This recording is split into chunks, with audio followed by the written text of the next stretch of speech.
इस कालखंड के प्रथम सेवशिष साहब श्री हैनानंद जी कहते हैं कि मनुष्य की जागतिक इच्छाओं को परमात्मा प्राप्ति की इच्छा में परिणत करने का कार्य किया है। गुरुओं ने इन गुरुओं की श्रृंखला में शिव प्रथम गुरु हैं। वे आदि गुरु हैं।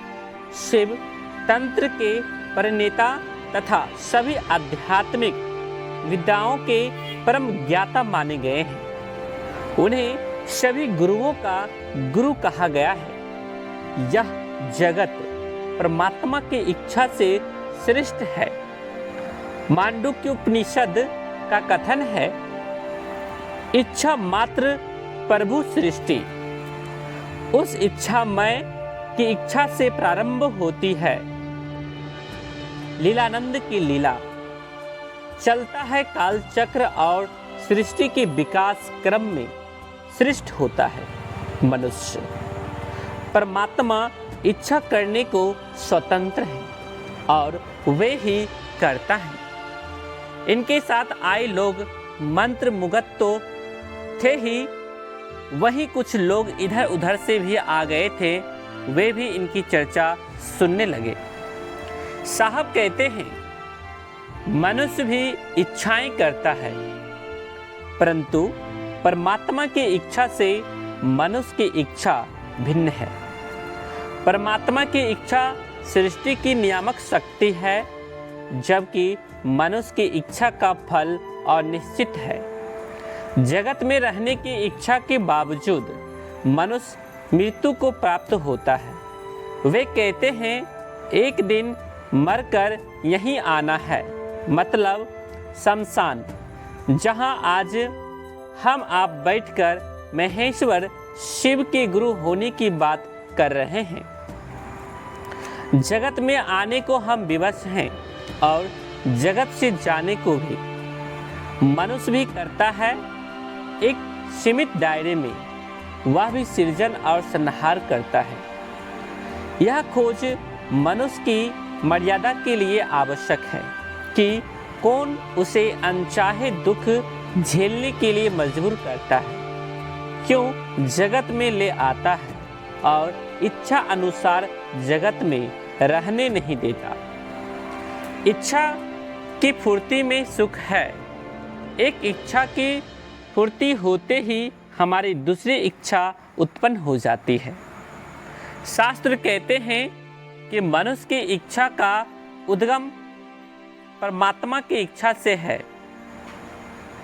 जहाँ इच्छा करने की व्यवस्था नहीं, वहीं आनंद है। आज मनुष्य मात्र जगत की इच्छा करता है। साधना पूजादि भी जागतिक सुख प्राप्ति के माध्यम होकर रह गए हैं। संत ज्ञानदेव का संदर्भ देते हुए साहब कहते हैं, ज्ञानदेव ने कहा है कि जगत गुरु के रूप से अभिहित होने वाली भगवान शंकर द्वारा उपदिष्ट साक्षात ब्रह्म विद्या, जो दया से निरंतर आर्द्र है, वह संसार में सदा विजयिनी है। हम उसे सदा नमस्कार करते हैं। शिव ईश्वर के रूप में विश्व मूर्ति एवं चिदानंद मूर्ति हैं। सम भाव से चराचर जगत में विद्यमान है। भक्त अभक्त, देवता दानव, चिकित्सक रोगी एवं जन्म मृत्यु में अछूनन रूप से विराजते हुए भवातीत सत्ता है। भक्त उनसे मनोवांछित फल पाते हैं और शेष परम ज्ञान। शिव का साधु वेश शिष्य को न्यूनतम व्यवस्था में रहने का आदर्श प्रस्तुत करता है। भर्तृहरि ने कहा था, भोगा न भुक्ता वामेव भुक्ता, तृष्णा न जीर्णा वामेव जीर्णा। लोगों को इंगित करते हुए हैनानंद कहते हैं, साधुता कहती है कि रहना नहीं देश बेगाना है, तो फिर जागतिक सुखों की और भागदौड़ कैसी। शिष्य आचरण से सीखता है, अतएव गुरु आचार्य होते हैं। शिव तो आचार्येंद्र हैं। शिव की पूजा कर अनेक ने अतुल्य धन वैभव प्राप्त किया और उन्हें गुरु मानकर अगस्त्य, दधीची आदि से लेकर मत्स्येंद्र नाथ तक ने जन जन को आध्यात्मिक आलोक प्रदान किया। कवि रविंद्रनाथ टैगोर ने अपनी कविता में कहा है, आमी नटराजेर चेला, चित्ता कासे देखछि खेला, बांधन खोलार शिक्षी साधन, महाकालेर त्रिशूल नाचे। शिव आदिकाल से जगत गुरु की उपाधि से विभूषित हैं। सभी सद्गुरुओं ने उन्हें गुरु माना है। सद्गुरुओं में व्यक्तिगत स्वभाव एवं रुचि के आधार पर विभेद है। किसी सद्गुरु के द्वारा सन्यासी होना आवश्यक बताया गया तो किसी ने गृहस्थ आश्रम को बाधक नहीं माना।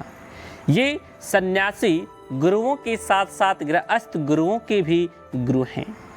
वे स्वयं गृहस्थ हैं, शमशानी और निहंगी भी है। महेश्वर शिव में सभी आध्यात्मिक विधाओं की स्थापना है। जगत गुरु होने के कारण जगत का कोई भी व्यक्ति उनका शिष्य हो सकता है। अब यथा नाम तथा गुण वाले गुरुओं की कमी होने के कारण आवश्यकता हो आई है कि गुरुओं के गुरु शिव का शिष्य तत्व स्वीकार किया जाए। उन्हें अपना गुरु मानकर शिष्य भाव उत्पन्न किया जाए। घर घर के बाबा शिव ही जगत गुरु हैं।